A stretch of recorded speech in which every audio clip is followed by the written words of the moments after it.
Money. It is the one thing that touches every single part of our lives.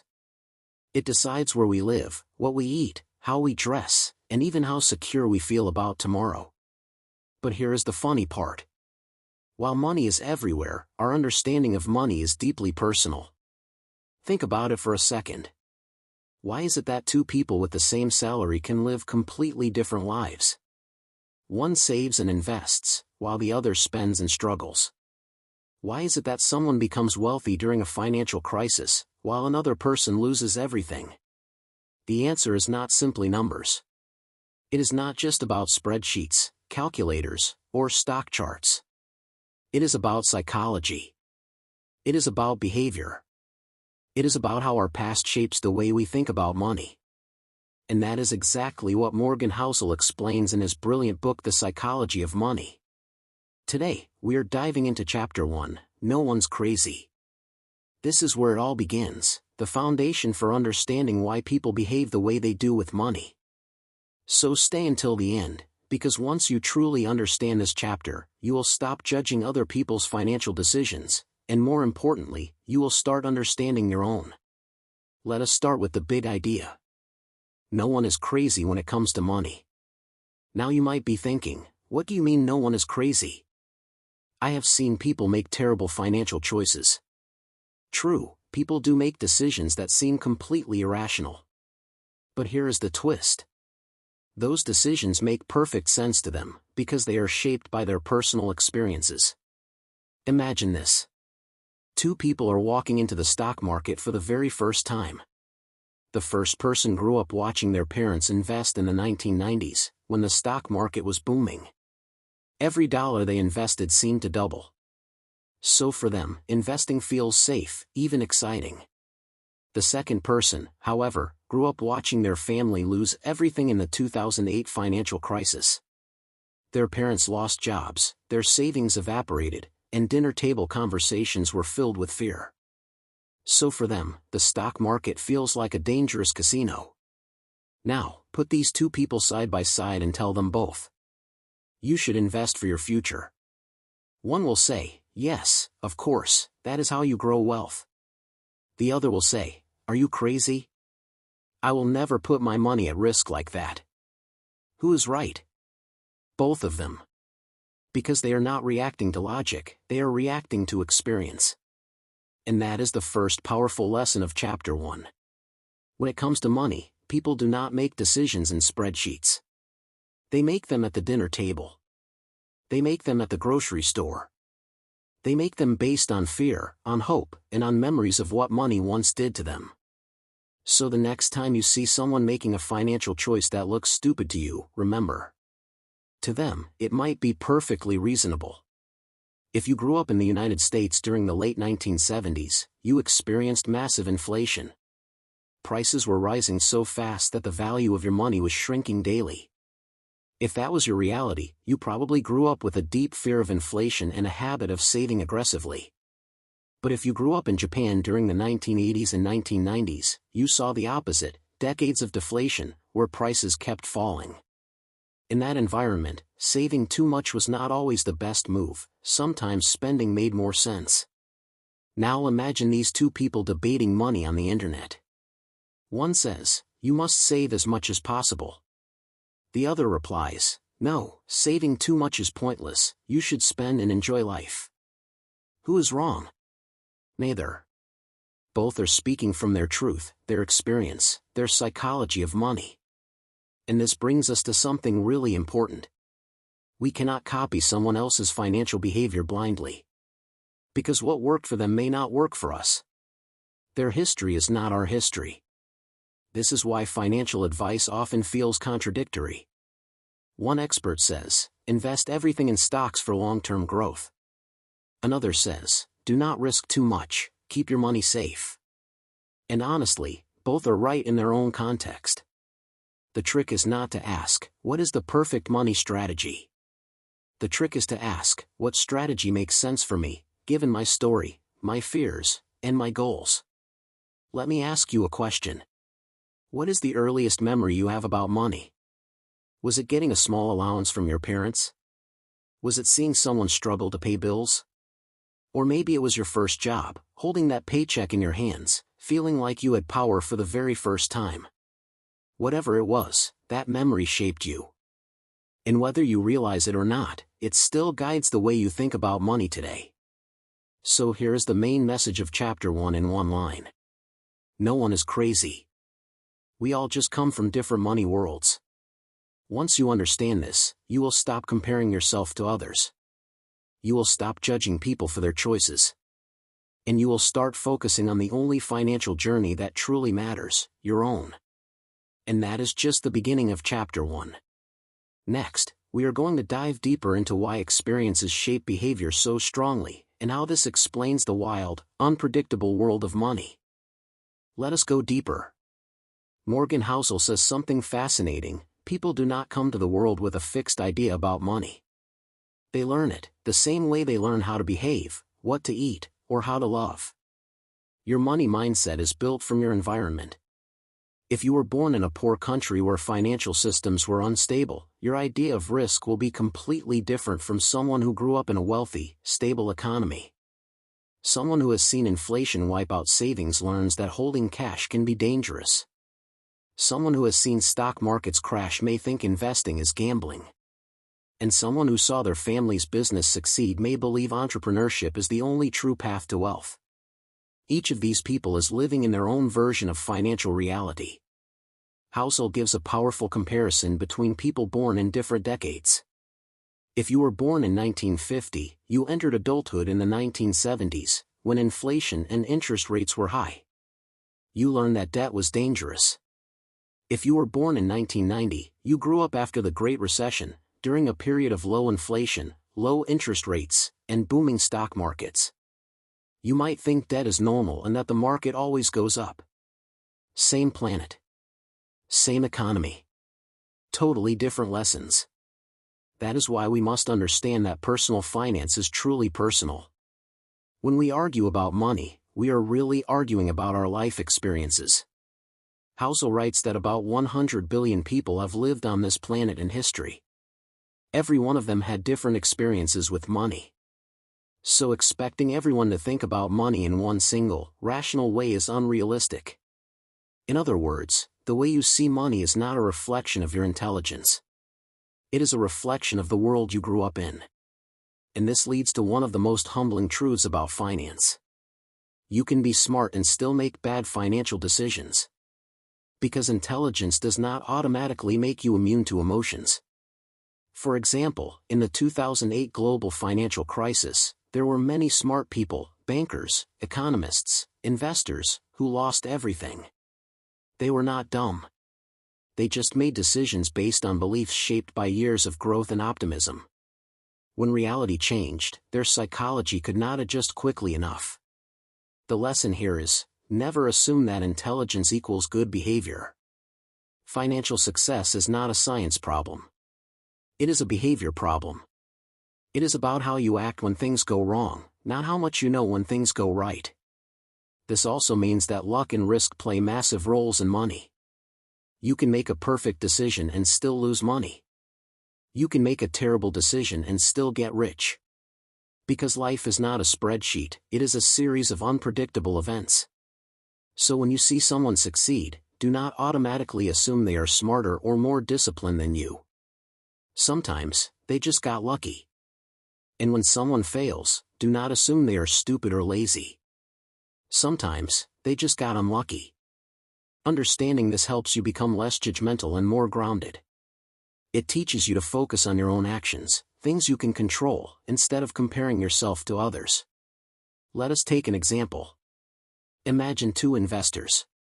Investor A bought Apple stock in 2003 when it was cheap.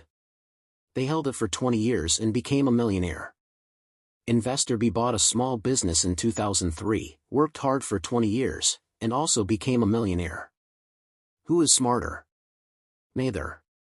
Both took risks in different ways, based on their own beliefs and comfort. Both had luck involved, the kind of luck that cannot be predicted or replicated exactly. So when we talk about money, instead of saying, this person is smart or that person is crazy, we should say, this person had a different experience. That single shift in mindset changes everything. It makes you more empathetic, more aware, and more focused on improving your own decisions rather than judging others. Morgan Housel uses a great metaphor here. He says, think of money like religion. Everyone believes in something different, based on where they were born and how they were raised. You cannot convince someone to change their beliefs with just logic, because beliefs are rooted in experiences, not equations. The same goes for money. You can show someone all the data about why investing in the stock market makes sense. But if their parents lost everything in a market crash, no chart or graph will erase that emotional scar. And that is okay. It is not stupidity. It is human nature. So if you want to improve your financial life, you must start by understanding your own money story. Ask yourself, what experiences shaped my beliefs? Why do I fear some financial risks but embrace others?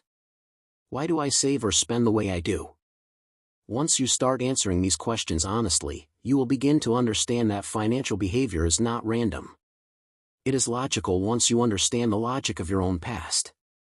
And that is why two people making the exact same decisions can end up with totally different results.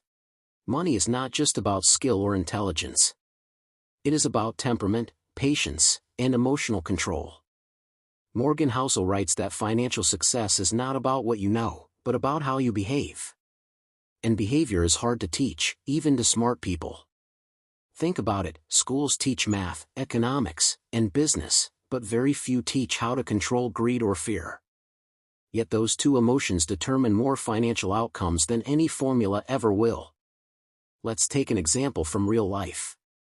In the late 1990s, the dot-com bubble made thousands of people rich overnight. Everyone was talking about internet stocks. Taxi drivers, teachers, even students were buying shares and doubling their money in weeks. But when the bubble burst, billions were lost. The people who stayed too long, the ones who could not control their greed, lost everything. The few who managed to keep calm, who sold early or stayed disciplined, survived and even thrived later. That is the power of behavior. Money amplifies emotions. When prices rise, greed whispers, you are missing out. When prices fall, fear screams, get out now before it's too late. The ability to silence those voices is what separates successful investors from everyone else. But here's the catch, you only learn this through experience. You cannot read about a market crash and truly understand it. You must live through it. That's why older investors often appear calmer during financial chaos. They have seen it before. They know the storm will pass.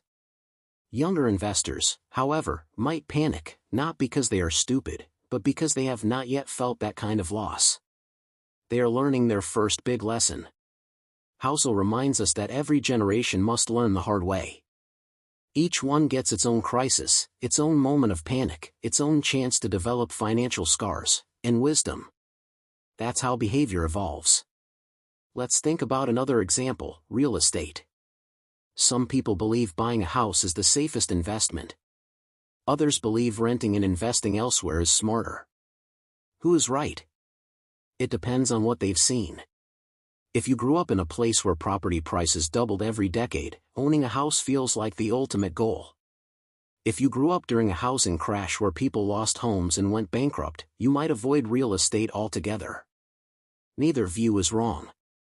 Both are shaped by history. This is why understanding context is so important. Money advice cannot be one size fits all, because people's financial backgrounds are never identical. Now let's talk about a concept Housel calls reasonable over rational. Most people think successful investors are perfectly rational, like robots calculating probabilities and making decisions without emotion. But that's not true. No one is purely rational when it comes to money. The best we can do is be reasonable. Being reasonable means accepting that you will make mistakes sometimes, that you will miss opportunities, and that you cannot predict everything. A rational investor might say, the data says to invest now, no matter how it feels. A reasonable investor might say, yes, but I also need to sleep peacefully at night. And that's okay. Peace of mind is worth more than squeezing out the last bit of profit. In other words, personal comfort beats mathematical perfection. That's why some people prefer to keep a little extra cash in the bank even when interest rates are low. A spreadsheet might say it's a bad idea, but emotionally, it helps them feel secure. And that matters. As Housel says, do not aim to be coldly rational. Aim to be reasonably reasonable. Because reasonable behavior is sustainable. It keeps you in the game long enough to benefit from the power of compounding. This brings us to another critical point, the role of time. Most people underestimate how much time matters in building wealth. You do not need to be a genius or pick the perfect stock. You just need patience. Consider Warren Buffett. He started investing at age 10. By the time he was 30, he was already rich, but the majority of his fortune came after he turned 60. Why? Because compounding takes time, decades. His success was not just due to skill, but because he stayed consistent for over 70 years. That kind of patience is behavioral, not intellectual. This is another way psychology beats intelligence. Most people cannot stay invested long enough. They get bored, scared, or greedy. They chase the next big thing, sell too early, or panic too soon. But those who stay calm and let time do the work often win. Housel puts it beautifully. Good investing is not necessarily about making good decisions. It's about consistently not screwing up. Think about that, success is not about perfection, but about endurance. If you can avoid the big mistakes, panic selling, taking huge unnecessary risks, over-leveraging, you will likely do well. And if you can learn to manage your emotions, you will be far ahead of most people. So to sum up this part, financial success depends more on behavior than knowledge. Greed and fear are your biggest enemies. Experience teaches lessons no book can. Be reasonable, not perfectly rational. Time and patience are your strongest allies. In the next part, we will explore how emotions, fear, and greed play a huge role in money behavior, and why managing your mindset is often more important than managing your money itself. Money is supposed to be logical. It's supposed to follow rules, formulas, and data. But in real life, it almost never does. Why? Because money lives in the same world as human emotion, fear, greed, hope, and insecurity. And when those emotions mix with money, logic often disappears.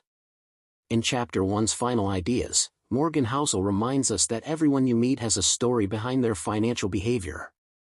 Every choice, whether it's saving, spending, or investing, comes from something deeper. He gives the example of a man named Ronald Reed. Reed was a janitor who quietly saved and invested his modest income. When he died, he left behind more than $8 million for charity. No one could believe it. How did a janitor become a millionaire? Simple. He lived below his means, invested consistently, and let compounding work over decades. Now compare that to someone who earns $500,000 a year but spends every dollar to maintain a luxurious lifestyle, ending up with little savings. Who is smarter? Neither. One just had a different mindset, one based on patience and discipline, the other on lifestyle and status. This shows that wealth is not what you see, it's what you don't see. It's the cars not bought, the vacations not taken, and the clothes not purchased. Wealth is hidden because it's built quietly, not flaunted loudly. The people who look rich may or may not be rich. The people who look ordinary might quietly be millionaires.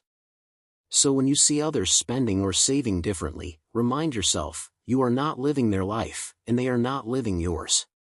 Everyone has their own version of enough. Everyone has their own tolerance for risk. Everyone has their own timeline. And once you accept that, you stop competing with others and start living with purpose. Now let's talk about something subtle but powerful, the influence of upbringing. The experiences we have as children build a kind of financial DNA. If you grew up hearing, "We can't afford that," you might develop a scarcity mindset, always saving, always cautious. If you grew up in abundance, you might feel comfortable spending freely, sometimes even recklessly. These early experiences are sticky. They shape how you view money for the rest of your life. For example, someone who saw their parents lose a job might become obsessed with financial security. Another person who saw their parents make bold investments might become more open to taking risks. Neither is right or wrong, both are logical responses to their past. This is why financial decisions cannot be judged in isolation. They are the product of years of emotion, history, and environment. And that is what makes personal finance so deeply human. Morgan Housel's main argument in Chapter 1, "No One's Crazy," is both comforting and humbling. It tells us that everyone is acting rationally based on the world they know. It also warns us that what feels safe to us might seem insane to someone else. The challenge is to stay open-minded, to understand that others are not wrong, they are just shaped differently. If you want to grow financially, you must first grow psychologically. You must learn to separate your emotions from your decisions.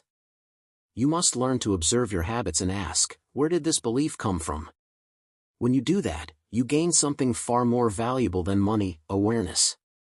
Because once you understand your behavior, you can change it. You can design your financial life around your goals, not your fears. And that's where true wealth begins. To summarize Chapter 1. Asterisk, no one is crazy when it comes to money. Asterisk, everyone has a reason for their behavior.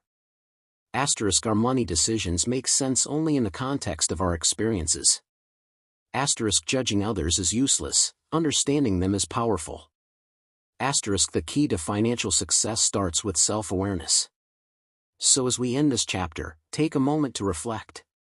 What experiences shaped your view of money? Do you save because of fear or because of discipline? Do you invest because of opportunity or because of FOMO? There are no right or wrong answers, only lessons. And as we move into the next chapter, we'll explore how luck, risk, and perspective shape outcomes, and why the little things we observe early in life can have bigger impacts than we imagine.